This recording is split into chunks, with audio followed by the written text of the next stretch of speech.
What is good, everybody? Just getting cozy in this chair over here. Figuring out the right way to sit. Oh my goodness. Okay, so I'm gonna dive right into this message because there's so many little nuggets. This is one that if you've got a pen, paper, you're gonna want it to write down some of these questions and really just set a timer on your phone, make some space to journal, to reflect, to open yourself up to divine wisdom. Powerful, powerful stuff. So, backstory. I had this thought. After all the school that I've been doing, I decided to go into ministry school, and I'm in my last year right now. And I had this thought after watching videos, doing homework assignments, doing book reports, the whole deal, that I have had this belief that life is supposed to be hard, right? And that everything comes with a struggle. Is it true? Right? What if it were easy? What if it were easy? Now, I'm not denying process and I'm not denying some real growth and development, which can feel like a struggle, but it's much more in how we experience it that makes all the difference, right? And the word says that God leads us in ways of pleasantness and peace. And when I reflect on that, I think of things that were orchestrated by God, not my own strength, not my own understanding, not my own agenda, my manipulation, my control, my force, my future tripping, as I like to call it, where I'm just anxious about the future and trying to fill in all the gaps on my own.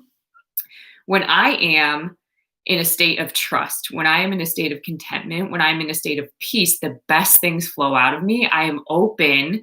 My spiritual senses are open, right? Just like we have 5 physical senses, my spiritual senses, right? My ability to hear God speak, right? My ability to pay attention to signs and synchronicities, right? That aren't random.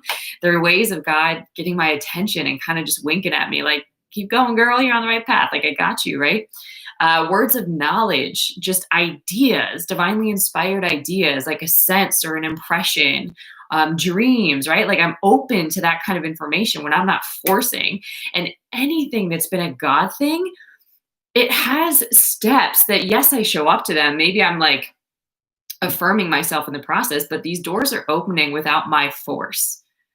They're opening in my trust, in my surrender, right? And they're presented to me. I'm not going out chasing after them. And it's counterintuitive to the way that I've lived my entire life. So it's a process of rewiring. And that's why God's Vibes Matter came. God revealed that to me because I was making, positive vibes, joy, good vibes only, all that stuff, right? Like, I'm about that, but you can be about that and not carry any of it. Ooh, I hope you caught that. That's a word, right? You can be about that, but none of that's in you, right? So that's fleeting, really. And you could get things that are promising peace, but do they actually give you the peace that surpasses all understanding? An example of that, I did a yoga teacher training because I wanted to learn how to be more peaceful. Cool. Like, I learned how to slow down. I learned how to breathe. I learned how to be present. I learned to think about what I'm thinking about. But when I left, it was only a matter of time until I needed that peace again, right? So all that to say, this thought of what if it were easy, my encouragement before I jump into this message is to invite you to think about that as you approach different things, relationship, work, business, family, whatever it is.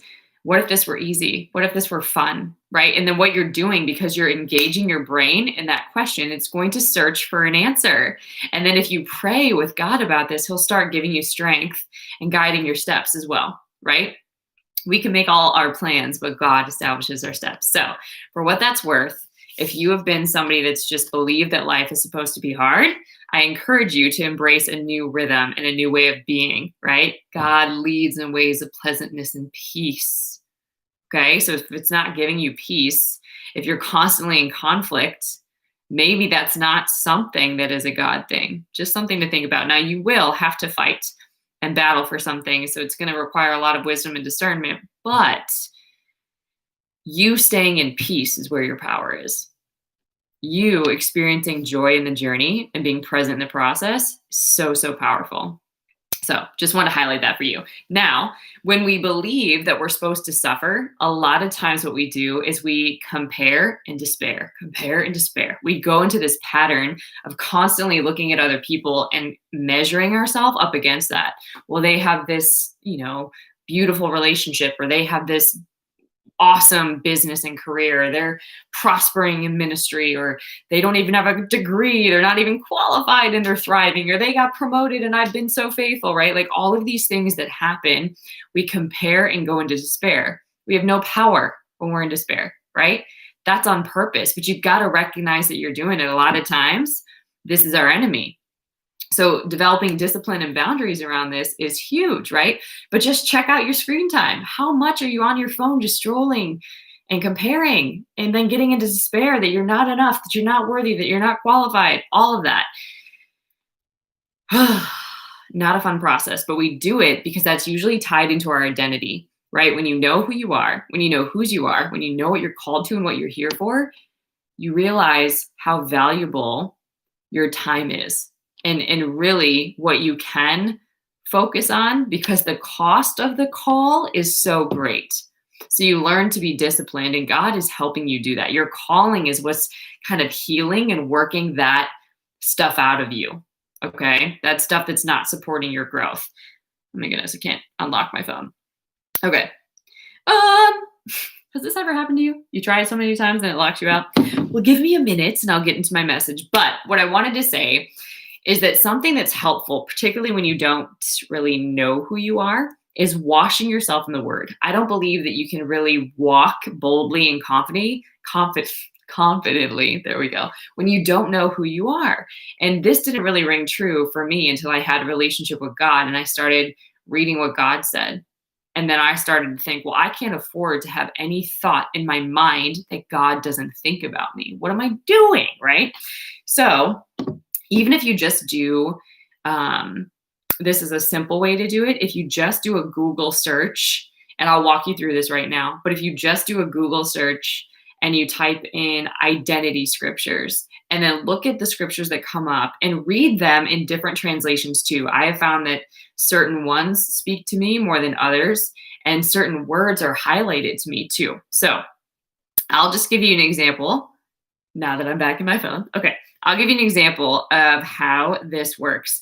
So I literally just did exactly what I told you. I looked up scriptures on identity, and I'll just give you a few, again, that are self-checks. This word is an anchor. It is a guide for us to prosper in life, right? When we meditate and delight in the law, we're blessed. We shall prosper and do exploits, right? So first one, Genesis 1:27. So God created man in his own image. In the image of God, he created him. Male and female, he created them. Okay, so here's the thing with this one. If God created me in his image, who am I to judge God? Who am I to tear down God? Who am I to talk and speak against God in his creation? Interesting thoughts, right? 2 Corinthians 5:17. Therefore, if anyone is in Christ, he is a new creation. The old has passed away. Behold, the new has come. Now, this should stir up some joy in you. Because what this means is you don't have to live in shame, guilt, condemnation, fear. You get to live in the wonderful new. And there's new mercy for that every day that God gives you, right? Meaning you don't need to take old mindsets. You don't need to take past pain. You don't need to take frustration and mistakes and bad habits and patterns into your future. You just drop them. You release them. You don't have to struggle for years of your life to punish yourself. That's not how it works. It's literally, if you are in Christ, you are a new creation. So be busy about being the new creation, and the old won't get in your way. All right. Again, self-check, right? 1 Peter 2:9. But you are a chosen race, a royal priesthood, a holy nation. So basically, who are you to call yourself anything less? A people for his own possession. Your life isn't even your own, right? That you may proclaim the excellencies of him who called you out of darkness into his marvelous light.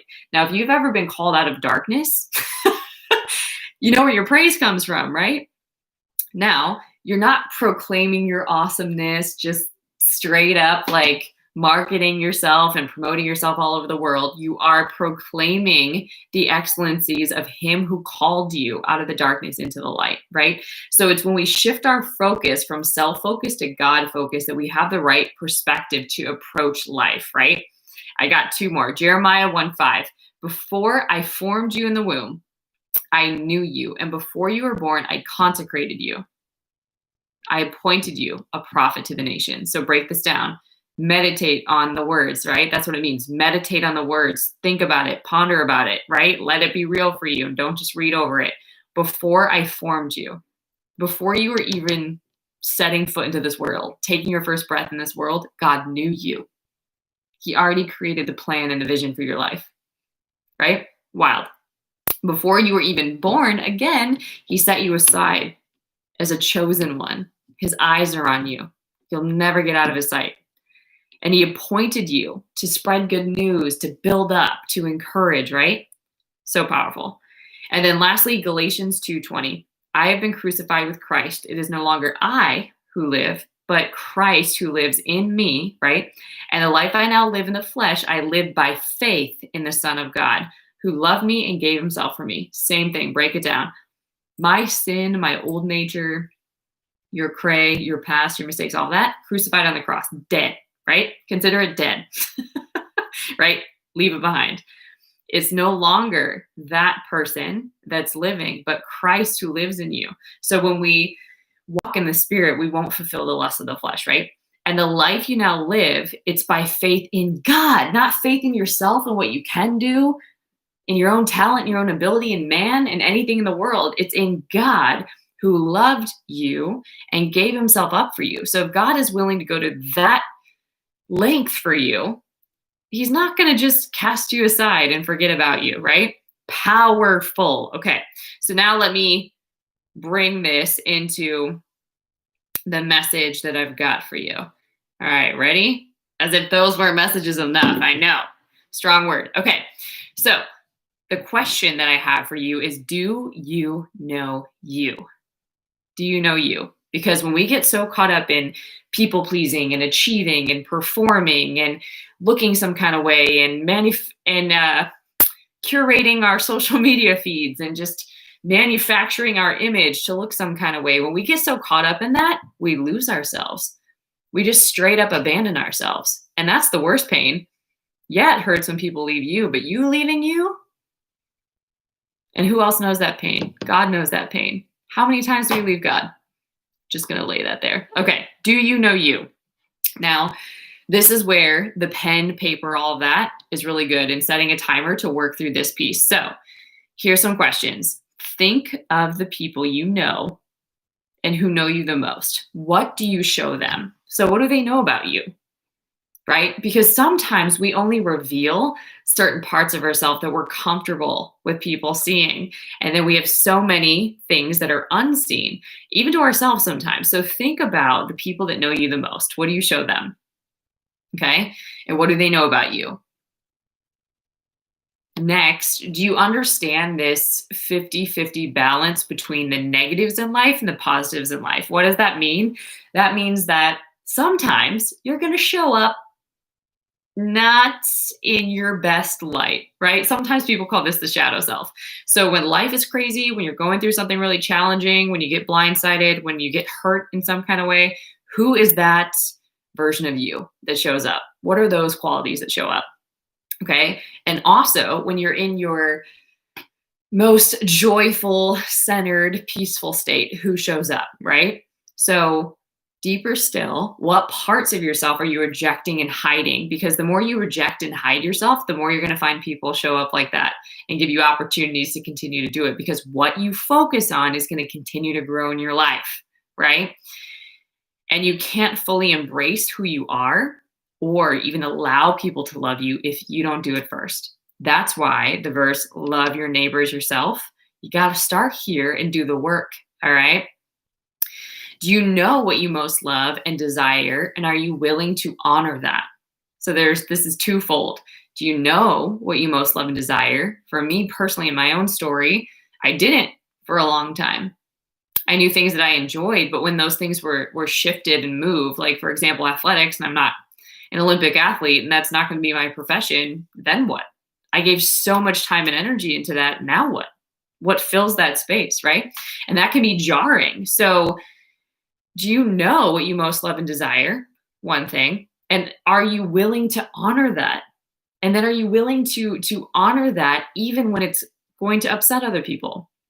So an example of this could even be going down a different career path, right? People were supporting you, and then you chose something different because you didn't want to fit into their mold. And now there's tension and conflict. But are you still willing to go the path? Are you going to surrender what you most desire to please somebody? As far as I know, they don't have the divine download you do to walk out your life. So you will upset people inevitably. Do you know how to dress and show up as your most authentic self? And I don't really like the phrase authentic self, but really just show up as you. The you that's not acting, the you that's not performing, the you that's not achieving, the you that's not trying to be some kind of way. Do you know how to show up as you?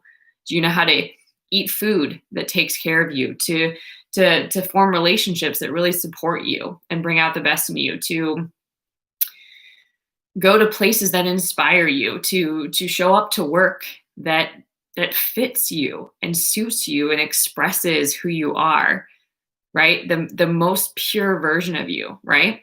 Think about that. Are you showing up as you?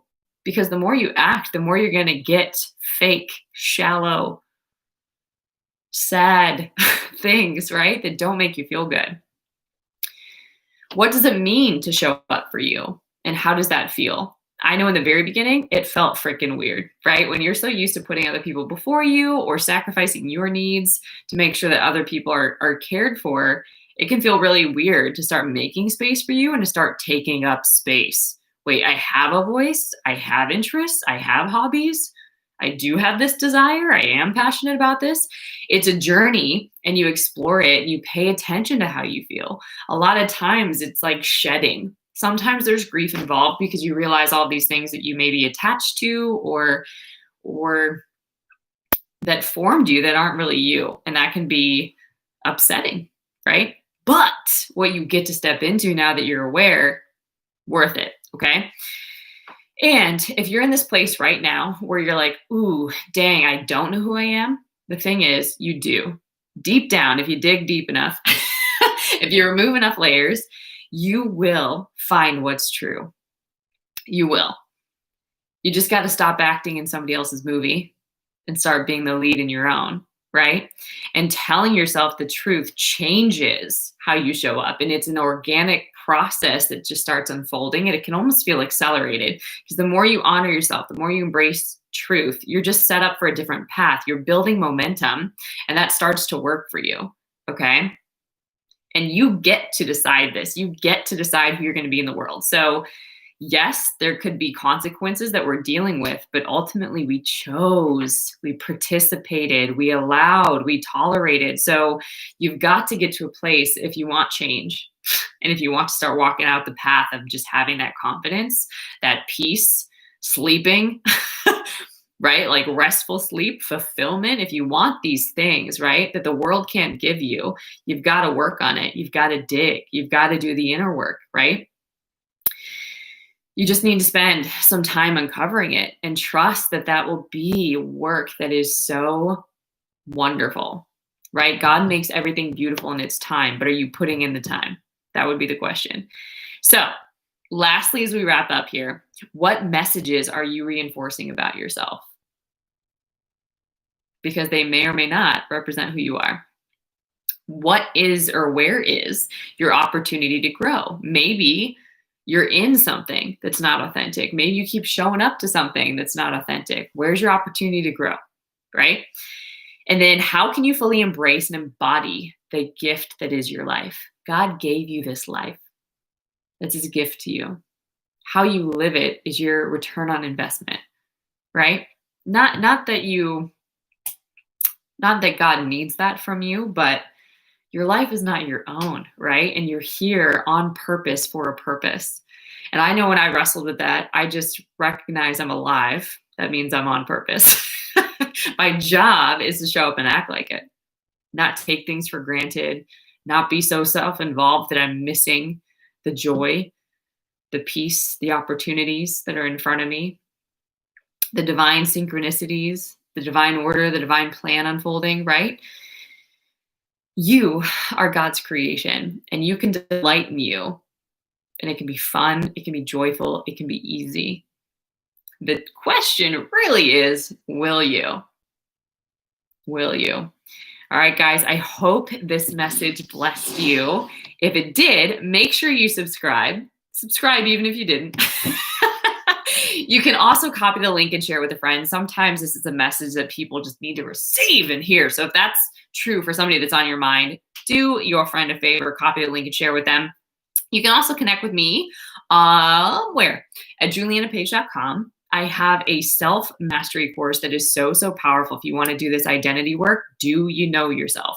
There's so many really profound questions, video tutorials, really fun homework assignments that make it stick. You know, sometimes when it's just like it in one ear, out the other, this is fun. And it really will stick if you do the work. That I recommend, You 2.0. I also have coaching services. I've been coaching for over 12 years. It's what I absolutely love.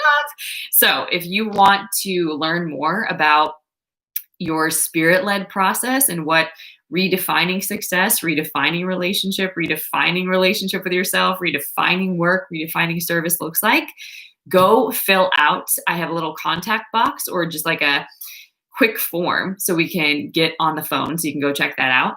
And then there are the God's Vibes Matter books. They're all different. You don't have to read them in any kind of order, but they're great resources for you. And to just follow and connect on social, I am most active over on Instagram. So you can follow me over there at Miss Juliana Page, and I'll drop all this below as well. All right, guys, until next